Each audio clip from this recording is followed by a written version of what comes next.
Hello, everybody, and welcome to another edition of In the Paint with Christy Winters Scott right here on the Her Hoop Stats Podcast Network. Of course, I am Christy Winters Scott, and I am joined by a dear soul. Oh, my goodness. Angel Gray has agreed to join us today to chop it up about her journey in life as well as through hoops. Angel, my dear, thank you for joining us today. First of all, there are very few people where you're like, if they ask, you do. And Christy Winter Scott, you are one of them. I'm so honored that you would want to be or have me on this podcast with you. I'm really excited. Huge fan of everything you've been, not just in this space, but also for women coming up in this space as well, and always reaching back and just being an absolute light in this platform as well. So thank you so much. And I'm excited to have the conversation. Oh my gosh, thank you. I have chills running down the back of my neck and my arms and oh my God. You know, all love, always. I appreciate you and everything that you are continuing to do. But I want to take it all the way back to baby Angel. To baby Angel. Tell us about your journey and where it began, specifically with basketball. Okay, so Baby Angel, my goodness. I guess we can go back there. Back in 1987, I'm just kidding. I think just where it starts for me is just coming from two parents, and my mom and my dad, Sherry and Robert, who were absolutely amazing with challenging us to go after what we want, being raised in a competitive family. I'm one of six siblings. So there was always this sense of like, who got the better score? Who got this? Now, it wasn't on the Miller family where it was scoring 100 points and we're like, ah, it was more like my older sister getting a 4.4 and, in her GPA. We're like, all right, well, the line has to be drawn somewhere. But it was just always something where, we competed, but it was a healthy competition of just how we were making each other better. So going back to when I was a baby, in a sense, I guess a baby growing up in this space, as I mentioned, my sister was a huge piece of my journey. I really credit her for being the example for me. A lot of people say I didn't get an opportunity to go through the process and know what to expect. So you don't know what you don't know. Yeah. But I was given an opportunity to have an example of my sister, Nadine Morgan, shout out, who went on to play basketball at a very high level and coach at a very high level as well. But I just remember the earliest moments for me as a baby was following behind her. I was like their water girl. Any way I could be a part of the team, I wanted to be there. I wanted to sit in the huddles and listen to what coach was saying. I was like attached to the team. And my moment to shine was always halftime. When the girls went on to get talked to by coach, I was like, this is when you go out on the court and you show all the adults in the building, like, I'm next. I'm totally next. And so I just remember having those moments, not shying away from those moments. And then two, just the game has always been around me. Like I didn't start off playing basketball. It was very much so whatever my sister did, I wanted to do. So we started off playing softball. I wanted to play softball. She went on to play basketball. And I was like, YMCA, you got a moment for me. So that was exciting to be a part of that, to grow and learn the game. To go through those growing spells of like left foot, right foot, where to go off of, but then to evolve to just what the space means for you, for the relationships, for, the friendships that I still have to this day, the coaches that you can still have a conversation with, and the people that have actually recruited you, now you're working with.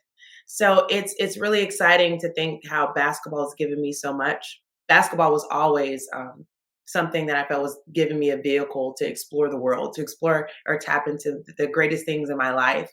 And my first trip outside of the States was because of basketball. I was able to go with Florida State to our foreign trip. And I know that you are very aware of what that means to a team. You only get them 4 years, and not every team gets them. So we were able to go overseas and go to South Africa, a place that I never thought that I would be able to go to. And I didn't have to pay for a thing. I just had to love the game, play the game, and experience their culture and have relationships from that point on to say, I want to continue to build on that. So basketball has given me so much. I knew that when I left college that I still wanted to be involved with this sport. And so that's how it is kind of, in big picture, been a big part of my life. Yeah, no doubt about it. Wow, one of 6 siblings. Where do you fall in the line of those 6? I am third. I'm All right. third. I don't give middle child energy, but it's kind of that. Oh, It's so I am I have an older sister, I have an older brother, and then there's me, and then there's my younger brother, which I think we're pretty much twins because he was just a grade behind me. My younger sister, but we had 3 siblings that were in school at the same time. right. And then my youngest sister, who I'm 10 years older than her. So we call her name's Miracle. She was very much that. And so that's basically all of our first child. Oh, oh, I love that. Well, 10-year gap. That's so sweet though. So when you were growing up in that dynamic, I know you said there was a lot of competition academically and athletically, but now looking back, how do you believe that your character was shaped through that chapter of your journey? I think that's a great question. I feel as though because of my parents raising us in a very healthy um, household where, yes, we were going to compete because they competed with us. I still to this day remember having speed walking competitions with my dad and just laughing about it. But I think it just taught us to have fun with the sport. Like it is entertainment, like to have fun. And yes, you want the bragging rights. And yes, there are athletes within our family that are better than the next. But even with, whomever has whatever, I don't want to say goal or accolades Right. on their resume, it's like, but you can still get on the court and I can outshoot you. Like, it was just that. And I think there was always this sense of, this is us. Right. I don't know if you know of that, Yeah. show, This Is Yeah. Us. I love that because with everybody's personality, with everybody going through their own thing, sports is what always brought us together. Yes, our faith, family was a huge piece of it, but sports always brought us, whatever we were going through, to be at the same, you know, playing field in a sense. Right. And I think the main thing that it taught me was just how to be a team. Even if we're going against each other, we are a team. Oh. And so if someone were to come at our team, it's like, wait a minute, now you gotta go through us. And now we have an issue. So we Right. were always going to be there for one another. We were accountable for one another. We were going to challenge, as I mentioned, Yeah. each other to be the best version of ourselves because it was never you're doing this by yourself. It's we are going to find a way for us to get this done together. And I think that is still something that is, a big part of our lives today. We are always going to show up for our team. Oh my gosh, that is so beautiful, Angel. That is so beautiful and just profound because of how your journey evolved Mhm. and through basketball, not just that, but as a young woman, like in this space, as you like to say, like just what you represent currently is so beautiful to hear that's where it grew from. Mhm. That's very special to hear that. But I know, you said you tinkered with softball a little bit, Yes. took that hard left into hoops. And when you went to high school, what was that like for you as a student athlete on the high school level? And then obviously going on to Florida State, when did Sue Summerall start knocking on that door? I'll start off with saying this. It wasn't just like my parents pushed us to do a sport. It was like, whatever you feel like you want to be a part of it. So, rewinding to middle school a bit, I played basketball, of course, growing up, but then I knew I was going to be good in middle school. So I wanted to cheer. I was like, Dad, I'm going to be a cheerleader. And he was like, okay.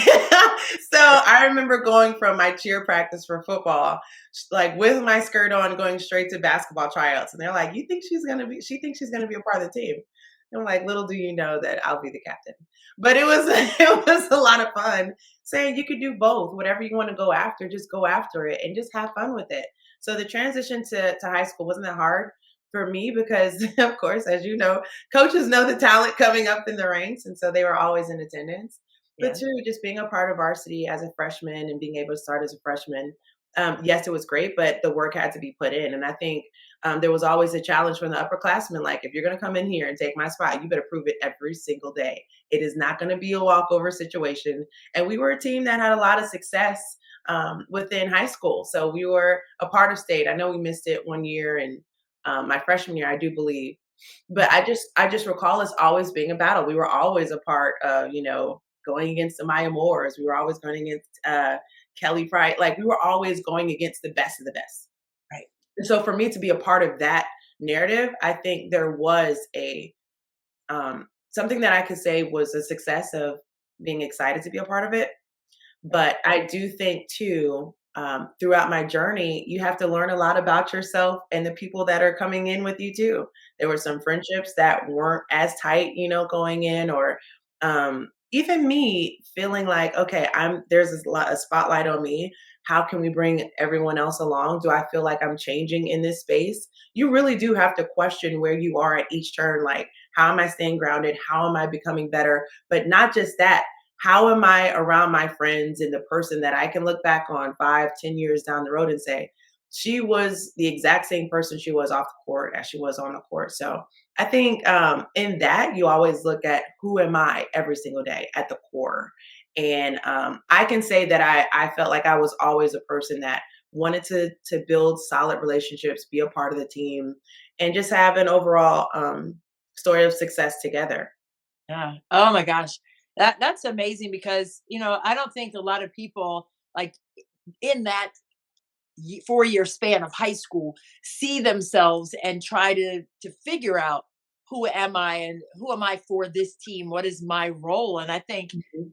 that's exceptional that you were able to be that competitively mature, but also overall mature to take it that way and to grow and develop from trying to figure out exactly who you wanted to be and who you became.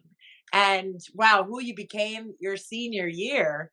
I mean, what what was that senior year like for you? That journey with everything that you just said about discovering who you wanted to be, your role on and off the floor. But that senior year, I mean, that's something different. I coached for a long time, and there's like this intangible Mhm. uh, energy and just overall hunger that is in a senior, whether it's high school or college. But what was that incentive for you that year, your senior year in high school? Well, it was to prove everyone that I am the player you believed I was. So, in a sense, you could have this imposter syndrome where I remember there being an article that came out for me, and I was on like the front page of the AJC. I had no idea it was going to be something where it was to that magnitude, where it's like little Bow Wow's at the bottom at the time. President Bush is like on the right side, and it's just this big picture of me talking about, "Hey, kid, want to be on our team?" And it was about the recruiting process. And so you're going to get a few people that question like, is she really that good and really want to step up to the plate? Other women too that felt like they should have been ranked above you. So it's always this constant, where am I? Keep the main thing, block out all the extra noise. But I felt like for me, of course you want to say championship. I wasn't able to get that. Went to the final four back-to-back years and wasn't able to taste success that way. But for me too, it was like, okay, yes, I'm heavily recruited. How am I being recruited? And then also, what kind of impact can I make as a freshman? So, as high school comes to an end, Mhm. you quickly transition to, okay, but what does that mean at the next level? How am I going to get better? And it was tough. It's tough for anyone that has gone through the recruiting process Mhm. to build relationships with coaches and say, I don't think this is the place for me. And there are many times where I got so close to a coach that I try and make that call and they're like, hey, how's it going? And I'm ready to say it. And I'm like, I'll call you back tomorrow. One of those feelings. You can't. I had to learn. My mom made me. You will be the person to say it, not me. You have to take accountability for what your choice is going to be. Right. And so that was, I think, a huge piece, and I'm grateful to my mom for allowing me to do that or making me do that because it taught me accountability for my own actions and knowing to walk in what I want. Yeah. No, that's Picking a team, and then also too, I think not being a part of the McDonald's All American like nominee, I was like, I feel slighted.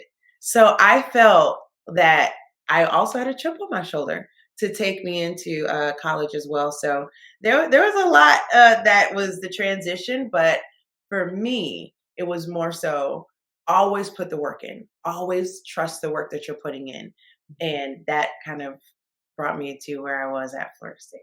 Oh my goodness. How tough was that? I mean, the vetting of different schools Mhm. and how do you, I mean, it's tough as a 17-year-old, right? How to understand like what you were saying, like who am I? That aspect of it. Where do I fit in? Mhm. How can I positively impact the next level on a team? But what I guess what did it come down to? Like if you had your top five, top three, what did it come down to? And that vetting process of the pros and cons list of it all. What Mhm. did it finally come down to for you to choose Florida State? As I mentioned, I had someone that came before me that I saw the recruiting process before she was going through everything. So I had an idea, and I have to credit my parents too for going through that first process and then understanding the questions that they needed to ask Yeah, for the second time through. So yeah, that was important to yes. me because I'm like, but it's my choice. Yeah. I initially actually signed to IU, and I signed to IU because my sister was there. So my sister with Sharon Bursup and that staff, I just felt like that was going to be the thing for me. I wanted to play with my sister, but at the same time, deep down, I was like, but is this a school for me? Yeah, I want to play for her, but is this the school, this setting for me? So I think lines were blurred a little bit. They went on to go to a different university within the Big Ten, which at the time rules have changed quite drastically over the years. I could not go and get a full scholarship. So for me, Florida State was always a place that I felt like was home. I love the staff and how they were very transparent with who you're going to be, what we see in you. And then two, it wasn't too far from home. Those type of things where my family could still come and support me. I'm huge on football. So what is the football atmosphere like? But also, how am I going to have resources for what I want to tap into in my career? And at the time, at the time, I thought I wanted to be in sports medicine until I had a home visit with Dawn Staley when she was at Temple. And she Oh, was like, so let me get this right. You want to tape ankles at 5 in the morning, and then you're going to go back to the training room and get your ankle taped.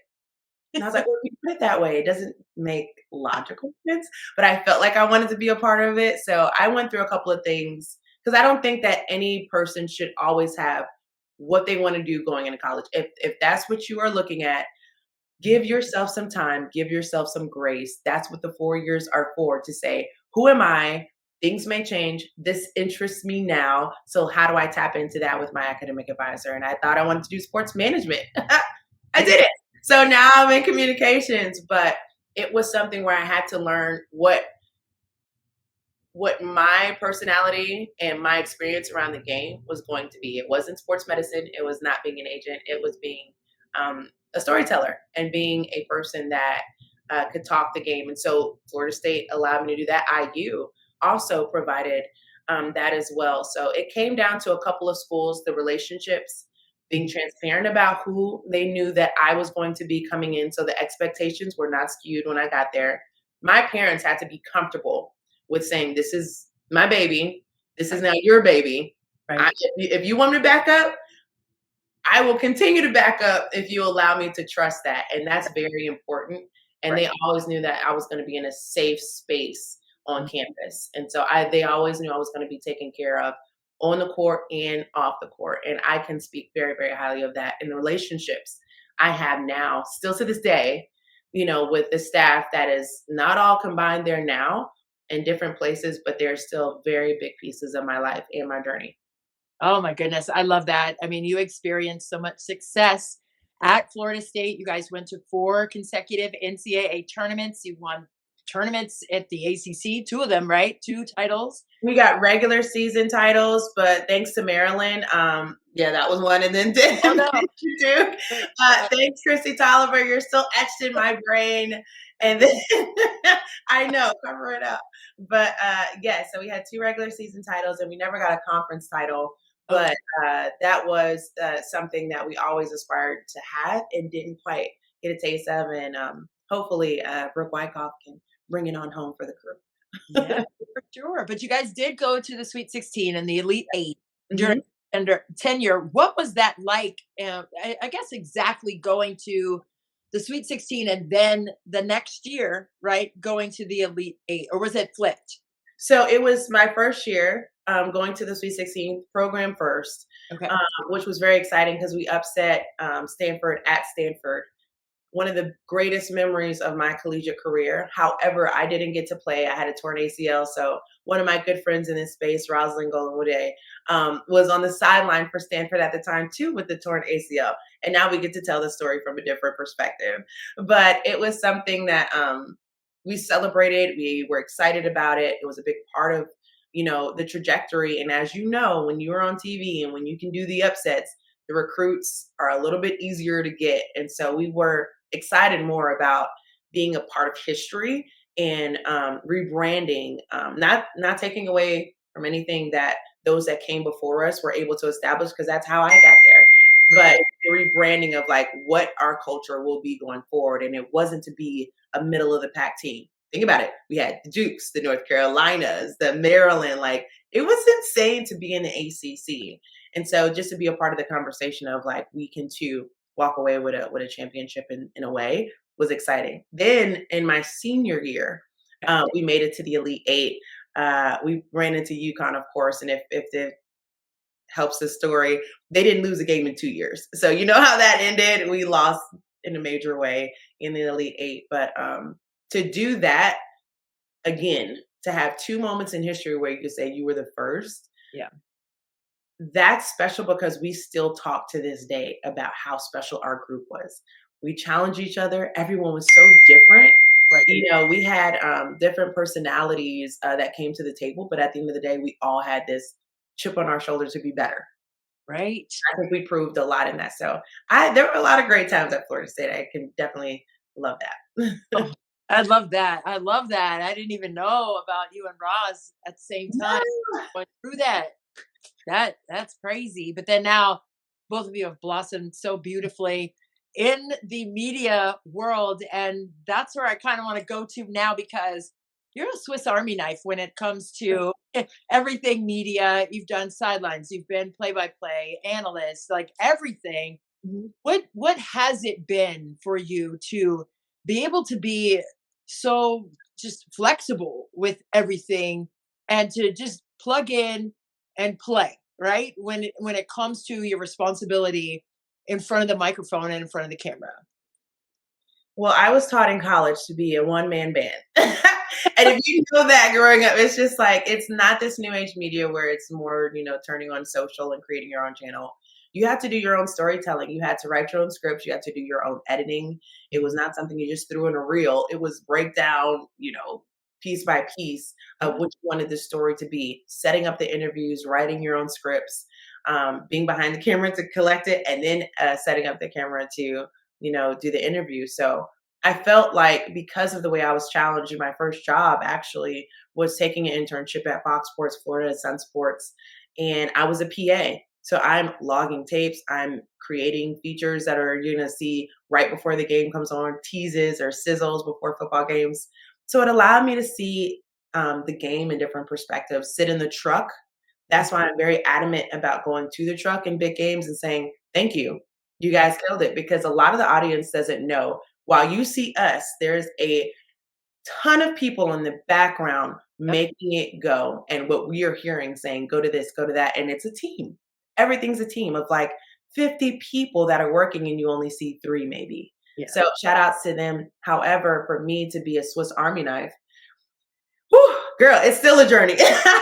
But I will say, I think in sideline, what I learned is just to be an extension of who I was as a player.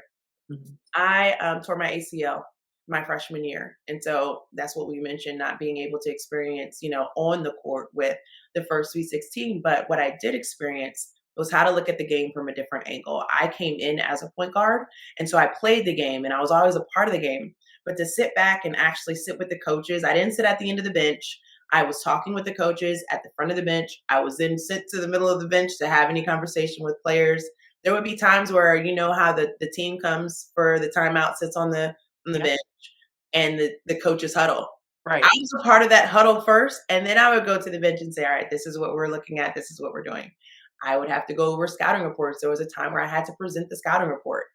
Those type of things that you think the game in a different perspective allowed me to say, I don't have to tape an ankle to be a part of basketball.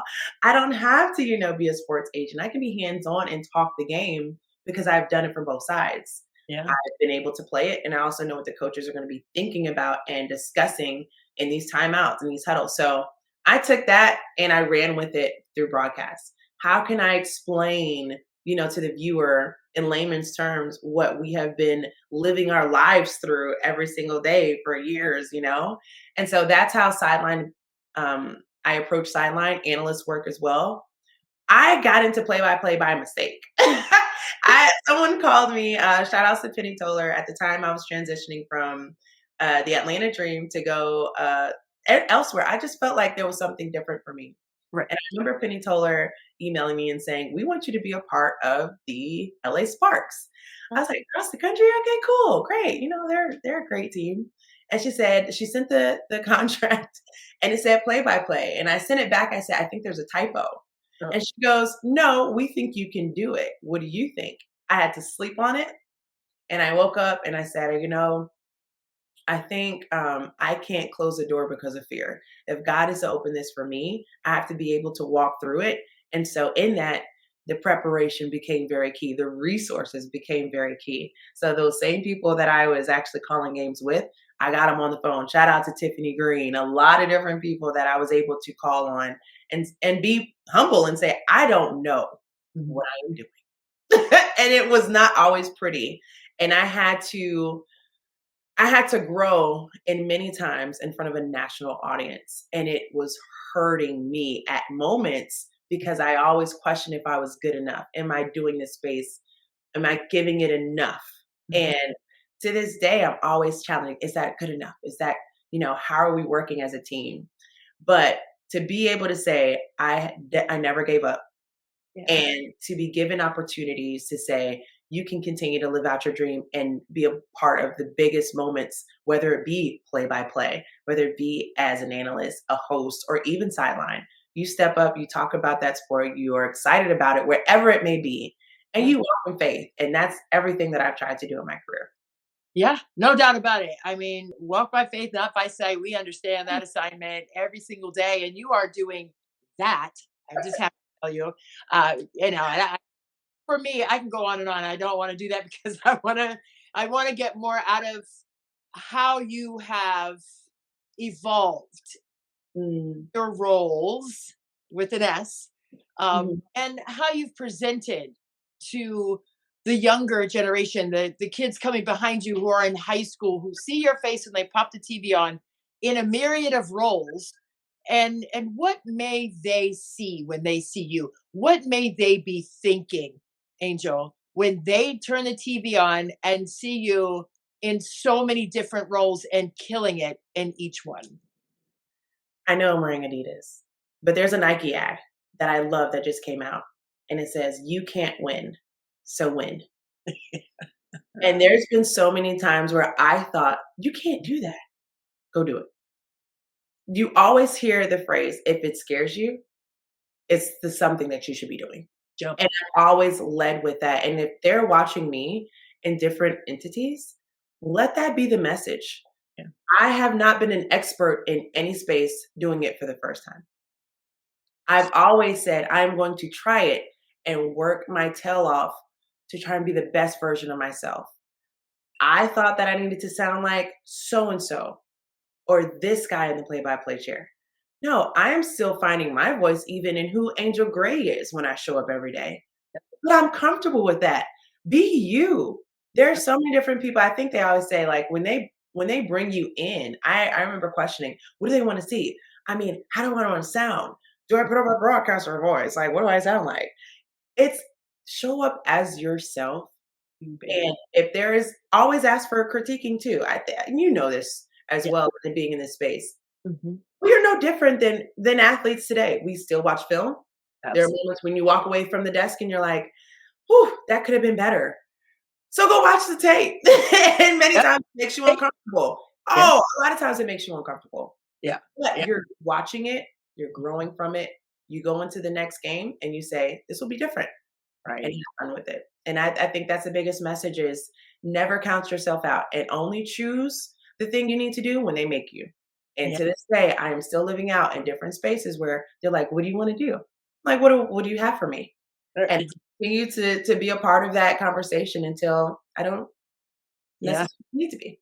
Oh, no, I love that. I love that. And you were talking about how you had to, do the writing and all the Mhm. scripting, all the things. But I know you also had some writing experience with slam. Yeah. What was that like and how has that helped you kind of just mesh everything that you're doing currently? Oh my gosh, I still wish had a part of that. That I was able to do that while I was in college, and my my AAU, not even really AAU, but my travel coach knew that I wanted to be in communications and to be a part of being a reporter. And so he set that up with Slam. He was like, they're looking for a reporter. I told him you should do it. And so shout outs to Kevin Powell. I played for the Georgia Line of 76ers. I think it's a family with the Essence brand too, with Kim. And they have just been huge advocates of how we're going to make these women better on every single thing they want to do. And that was Coach Powell's way of doing it for me. And I remember him setting up, because of the resources they had, setting up a time for me to rank players, for me to even chat with Epiphany Prince. I was like, yo, we came in the same class. Like, she's that girl. Right? And just to be able to have those conversations, you realize everyone has a story, and how to be tapped in and how you share that is special. But I do remember, I still have the first magazine. It was red. Derek Rose on the cover, and to see Angel Gray, under one of the articles, I was like, oh my God, this is new. This is different, and it was special, and it allowed me to understand the power of words, Yes. the power of words, and also the ink of words. So just understanding what goes into the work of it.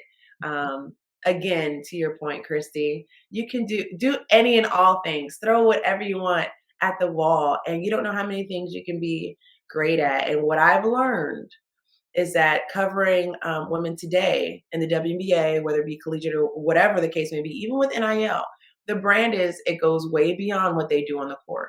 And that's because they can wear many hats. And what I've learned is that they have many different passions. So, yes, basketball can be a great thing and a great tool. But what if I love fashion? What if I want to talk about that? What if I love interior design? What if I want to tap into that too? There's always a season for each part of your life and your journey. And so I think that's what's been pretty cool about all the things that you've mentioned within my journey is I'm here and I'm ever evolving. Who knows what may happen next week or the year, next. I'm Right. open to it because I've trusted how God has opened other doors and the success that came from it, even beyond fear. Absolutely. The journey is the dream, and I know that for certain. And you're continuing to learn. I know you had some experience doing sidelines with the Cavs in the NBA. And what was that like before we just jump all the way into the current pulse of women's basketball? But that one little part of your journey there with the Cavs, what was that like to work with them and 82 games? That's a grind, and if they go to the playoffs, more than that. But what was that experience like for you to sideline with the Cavs? That was tough. I'll be honest, coming in to my career, I was mostly women's basketball, WNBA, women's basketball. And so to be thrust into a spotlight for a team that was post LeBron was very different and very difficult. So I was so excited about the opportunity, one, to be a part of the Cleveland community to this day, and I've been in a myriad of cities to grow as a reporter, commentator, whatever you want to call it or classify it as. But Cleveland was is very always very special to me. Why? Because I was able to grow there. I feel like a raw reporter in that sense because I was doing more analyst work. Right. And so to grow as a reporter, to understand, to find different stories in those 82, how is this not the same story that you gave yesterday because you had back to backs, or 2 days ago because you just played, on Monday in a different city? Right. How are you coming to the table with a different perspective? Right. Building the relationships with the players and understanding, like, we work hand in hand. I won't give the player, but I remember this very high profile player at a shoot around saying, I don't want to do an interview. Just walked off. And I was like, whoa, wait a minute. So in the locker room, I was like, hey, look, so we work for one another.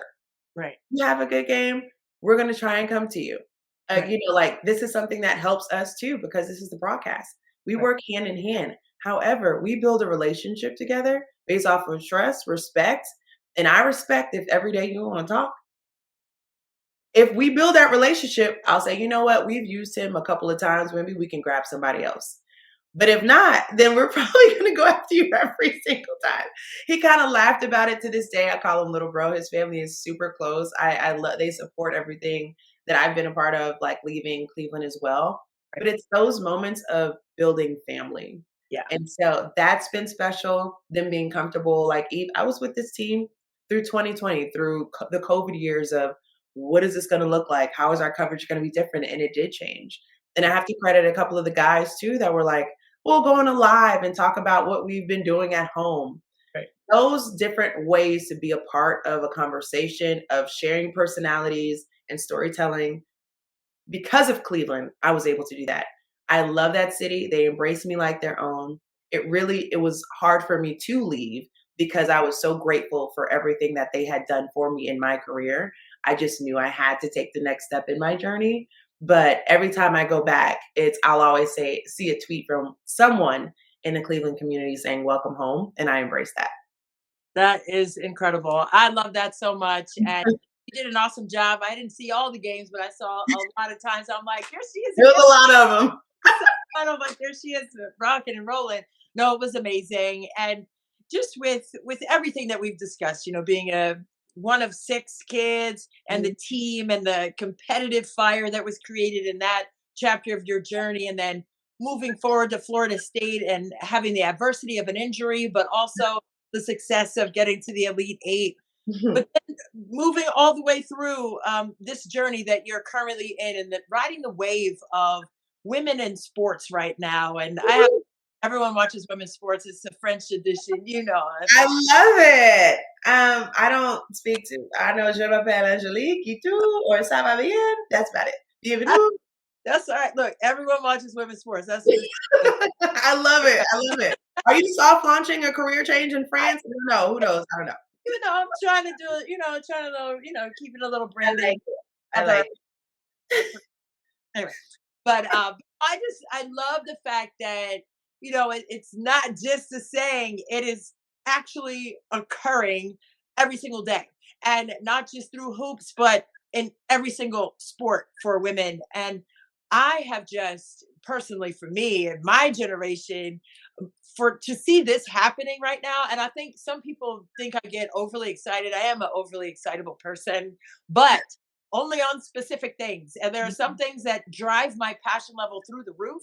And for me, where women in sports is right now is where it should have been a long time ago. But the fact that it's happening now is something that has graced my spirit in ways that I can't even explain. So what has this moment that has occurred right now in women's sports, how it has just ballooned and groundswelled to the point that it is now, and not where it's stopping? Because I tell you what, it's here and it's going here. Yes. What has that felt like for you in your generation, coming through playing women's basketball and doing the broadcasting and doing all the things? But there's a different feel to women's sports and the growth and respect that it has garnered over the last year or so. What has that felt like for you personally? Oh my gosh. The amount of chills I had with you just expressing how passionate and excited, elated you have been to be a part of this journey. Yes, I'm right there with you, sis. Like, yes to women in sports. We just came off of National Girl and Women in Sports Day. I was just so excited to be in the room to celebrate. Shout out to Latanya Story, who had an amazing brunch in New Orleans, to celebrate the fantastic women in our space. I am most happy because we know the journey coming through. Yes. Your journey was different from my journey, and my journey is different from the next. But it's that torch that continues to be passed, and it's always a hand that is going up. Hasn't had to go down. It hasn't been lateral. Like we've literally been able to say your go, and to see how people have been able to take it and run with it. I am I can't even express how exciting. I'm Mhm. so happy you didn't say just women's basketball. It's women's sports.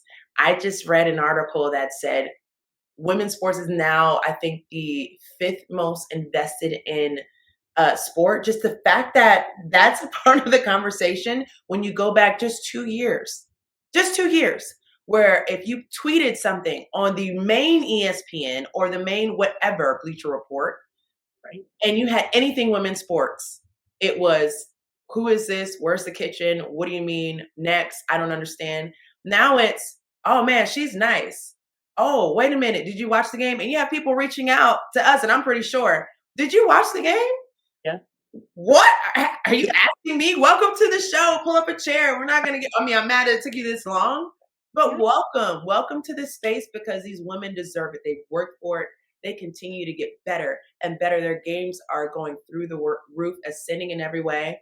Basketball has been on the rise forever. And I'm so excited when you can see a Candace Parker talk about being a part of this space and then retiring. The day she retires, then they get private charters. Right. That is hilarious to hear her talk about it, but now being a part of the conversation when branding comes into place too, and her giving deals as an executive now for Adidas.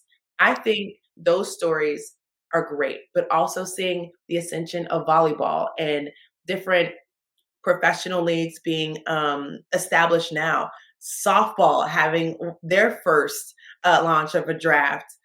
I can go down the line with what it's been like to see in a like for young women to aspire to be the next gymnastics.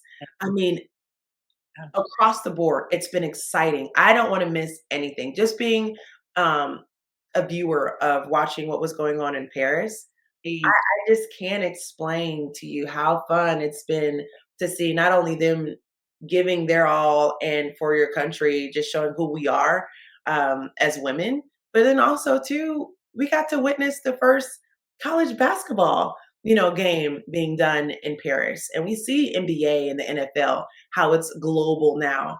Now we have women's sports that are a big part of that too, and so shout out to the Unrivals and all these different entities that are giving space because it's needed, because it's wanted. Not just Right. needed, but it's a demand.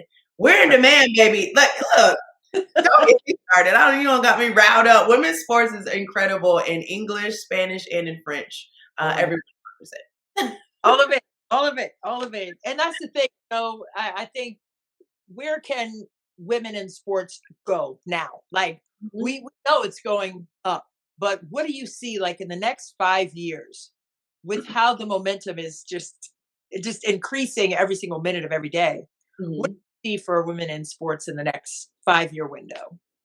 It's very interesting. I think we continue to ascend. I would like to see, personally, the fact that these women can have their own family lives right here in the States. I think we're seeing a little bit more of that. So when you say the next 5 years, where they don't necessarily need to go overseas unless they want to. If that's what you want to do and you feel like that's the best thing for your family, the resource is there, the opportunity is there. Right. But when you can stay in the States and say, my body doesn't have to be ripped in, 10 different directions to live out, your dreams to be a professional athlete. I think it's special when you can have that right here. And it goes beyond the WNBA. It's every sport across the board that are being just elevated. I Right. guess that's the biggest word, just elevated from where we're seeing it to now.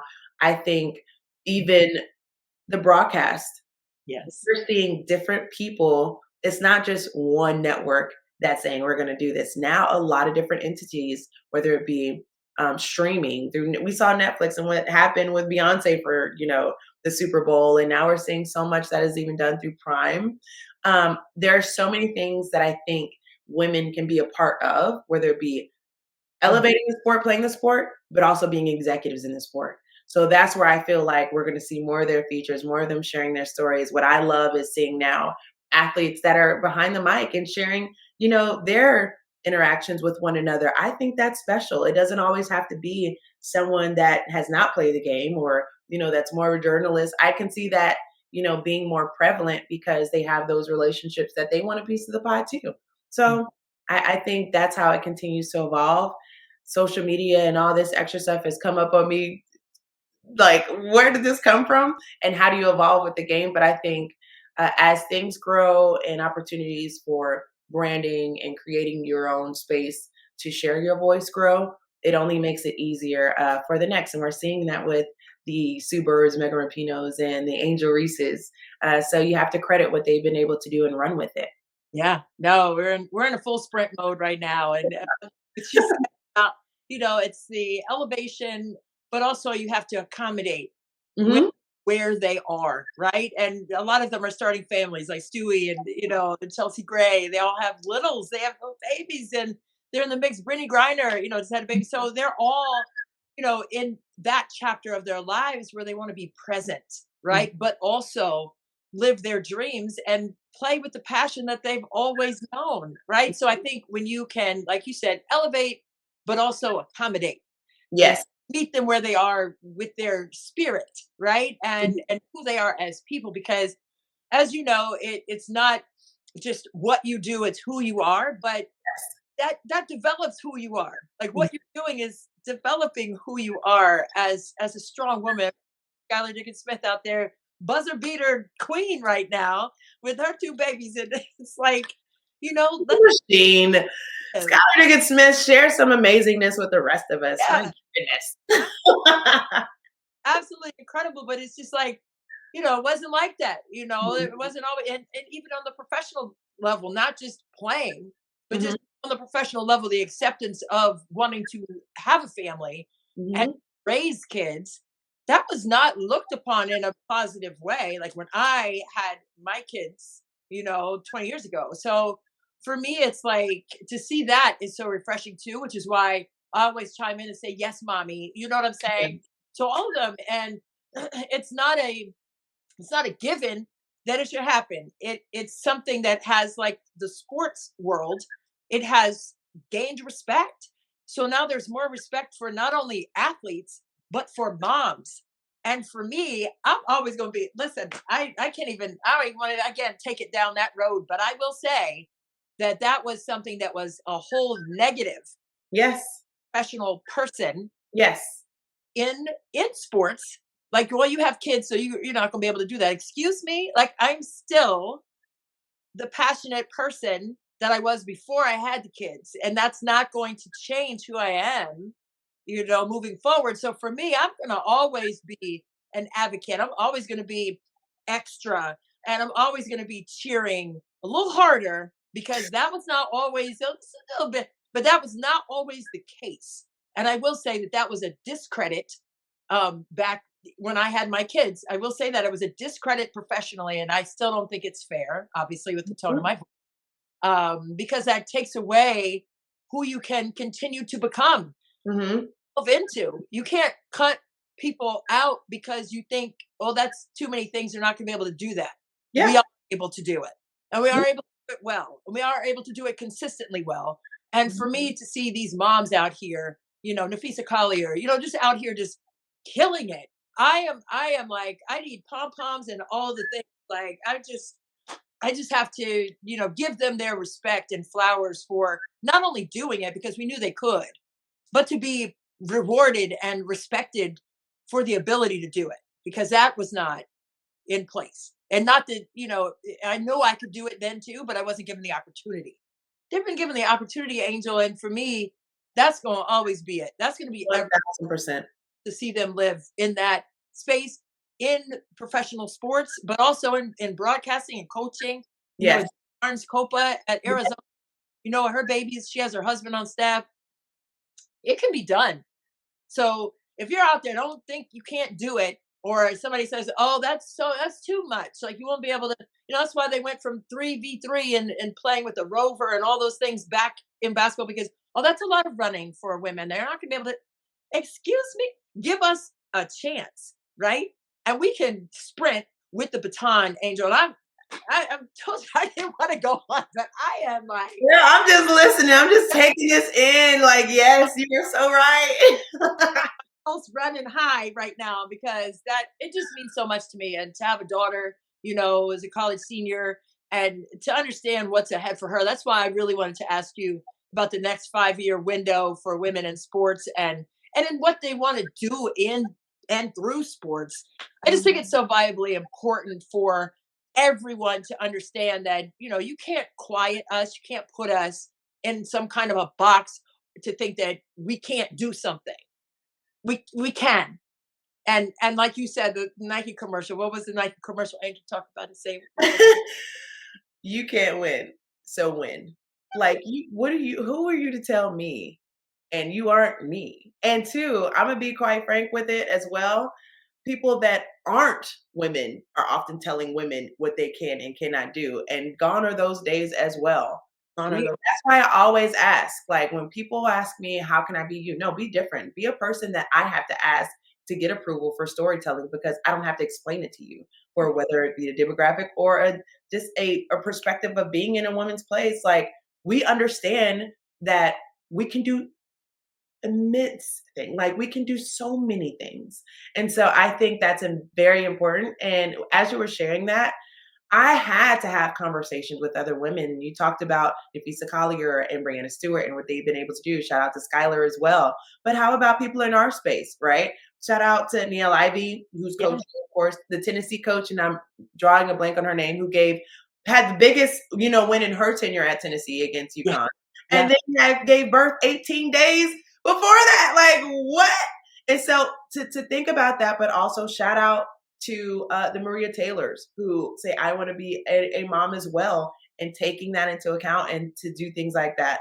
Candace Parker was a big advocate of that. I have to say, Allie LaForce has always said, you can do it. You can have everything that you want, and has a life with her family and, living on the biggest stage, possible, as well as Elle Duncan. Elle Duncan said, I'm going to be in this commercial on this treadmill, honey, with my little belly, and I'm going to show up every day and go viral and be great and have commercials.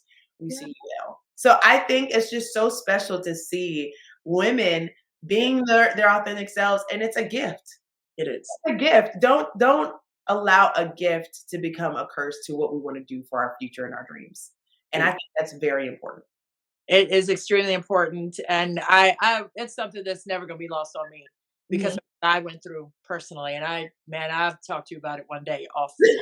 Look, I'm a call away, honey, but Give me 5 minutes. No, but yeah, I'm always going to be, standing 10 toes down with what that means for me personally to see it happening real time. I'm just through the roof, and people are like, oh, you're always tweeting, you're always texting, or sending all these things out. I'm like, absolutely. And what? Mhm. And the only way you know about it is if you're on there too. So save that for somebody else, right? You're on there. You see me on there. You're on there too. So what? You're allowed, Receive, not allowed. another receipt. So yeah, I'm on it, and I'm gonna blow it up. I'm gonna blow up all the mommies. I'm gonna blow up all the women. I'm gonna blow up all the things that for me, I'm Mhm. seeing the fruits of the labor that came even before I played. Right. So the Lucy Harrises and all the people, Cheryl Millers and all the people who came before, Yes. right? And I'm sure they want to be on the charters like Candace Parker, but it's on their shoulders. All the growth that we've seen, it's on their shoulders. So Mhm. it's a thankfulness. So for me, it's not like patting myself on the back when I'm sending all these tweets or whatever out, Instagram things. It's Yeah. about look at women doing what they want to do, Yes. and I want to be a part of that. And I'm going to say that I want to give the next group of women who are coming behind us, I want to give them some leverage emotionally, and like you said, not to have to question when they're sitting at the tables, am I supposed to be here? Am I good enough? Did I do this well enough? Am I? And those, that's how they get better. That's Mhm. how they get better. That's how you get better. That's how I get better. We watch the film, we see things back, and we want to improve it because we want the best for the next. And I think that for me will always be the vehicle. The social media will always, for me, be the current vehicle because I'm going to meet them where they are. That's where everybody is. I'm going to meet you where you are so you can see this and you can take this and grow from it and learn from it and understand that there's no no's out here. There are no no's out here, Mhm. and never to settle when you do hear a no. Like that it doesn't register with me. Like if I hear a no, that's gonna make me go even harder. So for me, I'm gonna put it out there like I was told no millions of times, but look at what happened today.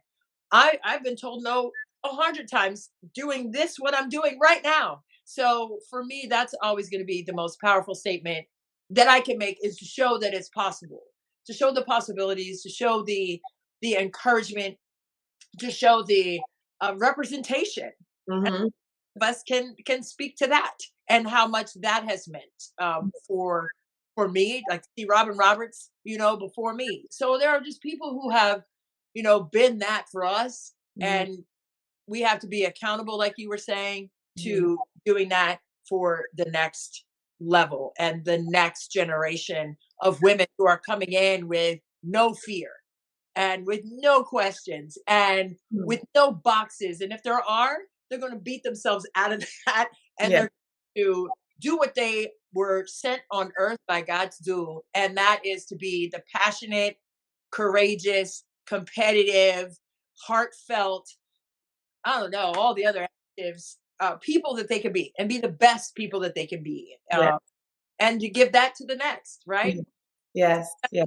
And for me, Angel, I say I appreciate you taking the time today to not only share your journey, but to also, I mean, you're a light, and the light that you're carrying is for the next generation too. So it's like these candles, man. Yeah.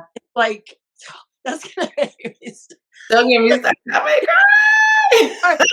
But And it's like the candles for these, for next level women who see us and have their self doubts. I have my self doubts. You said that too, and Mhm. just how that all works into being the uncomfortable competitor, right? And how that continues to shape us in so many ways. But for me, it's like, man, it's full sprint, and you're doing it, and I just want to say how proud I am of you.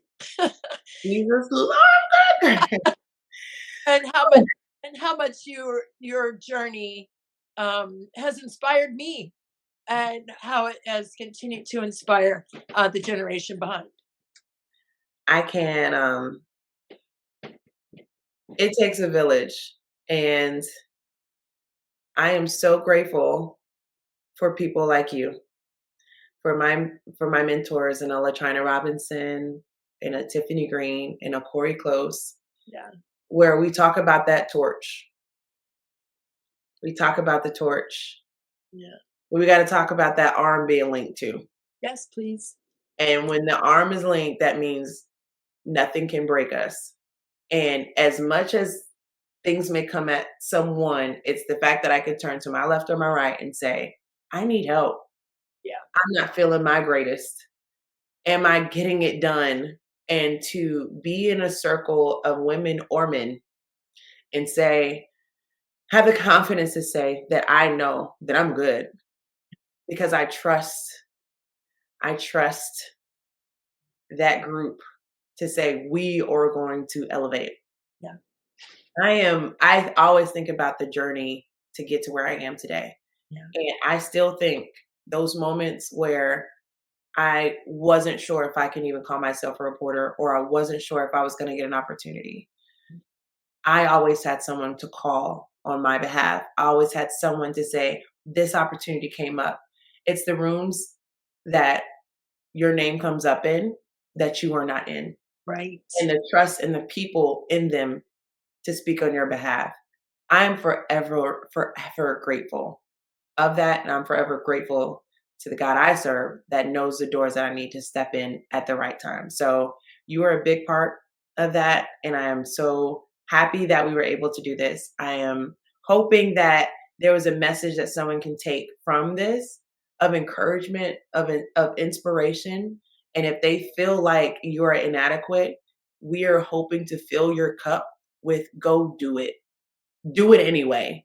Go do it anyway. And I am hoping that we continue to have this conversation of how we continue to ascend. So Yeah. thank you for creating this space. If you don't evolve, we don't have these conversations. So thank you for doing your part. Oh my gosh. I appreciate you. Like you said, we're all a team. We're in this together. We're a unified force, lockstep, arms locked, hearts locked. And Angel, I appreciate you joining us on In the Paint. right here on the Her Hoop Stats Podcast Network. I will see you soon in the booth.